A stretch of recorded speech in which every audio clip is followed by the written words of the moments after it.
وقتی که مسلمان‌ها در اصحاب در غدیر خم بودن و همه شنیدن وقت رسول صلی الله علیه وسلم گفتن انا من کنت مولا فهذا علی مولا، همگی شنیدن. اما پس بعداً چرا اینها قبول نکردن این و به اصحاب که خاطر چقدر به همون بودن؟ دلیلی که حضرت موسی علیه السلام به همه مردم گفت این بله. هارون از اون اطاعت بکنید، من برای 30 روز میرم برمیگردم.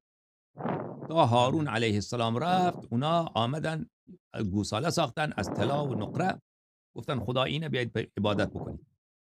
و هارون علیه السلام هرچی من کردن که شما این کار را نکنید، گفتن نه ما میکنیم.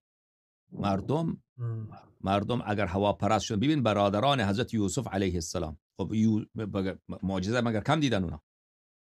کسی که پسر بله. پیغمبر باشه، پسر حضرت یعقوب علیه السلام باشه، او که در خانه پیغمبر بزرگ شده، همش معجزه دیده، همش عبادت خدا دیده. پدر بزرگش که اسحاق، پدرش یعقوب، بله. پدر بزرگش اسحاق، جدش هم کیه؟ جد علاش حضرت ابراهیم علیه السلام، عمویش حضرت اسماعیل علیه السلام. اینقدر خاندان شریف، درسته یا نه؟ شریف هست یا نه؟ بله. بله. اینا گرفتن دقیقاً. یوسف علیه السلام را چیکار کردن؟ برادر به چاه کوچکشان، انداختن. برادر که بسیار خوشگل، خوش زبان، محبوب حضرت یعقوب علیه السلام، خودش هم ولی خدا، نبی خدا، او را گرفتن که بکشن. ایرا یکیشان آمد گفت ام. نکشید، حداقل این را نکشید. بابا گرفتن زدندش، در چاه انداختن. پیراهن گرفتن بله. پرخون کردن، خون بره به پیراهن زدن، پیش پدر بودن که پسر را گر خورده.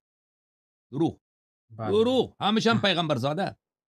بعد آمدن والا. روز بعد او را از چاه دیدن که او را از چاه، یا قافله او را از چاه بیرون کرده. گفت این غلام ماست، پولشو بده.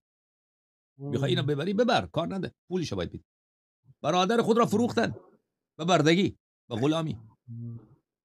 با او هم بله. گفتن که بله. حرف راست. نزنی، اگر حرف بزنی تو رو میکشیم. خلاصه ام. ببین، اگر مرد اینا صحابه که پیغمبر زاده بودن، صحابه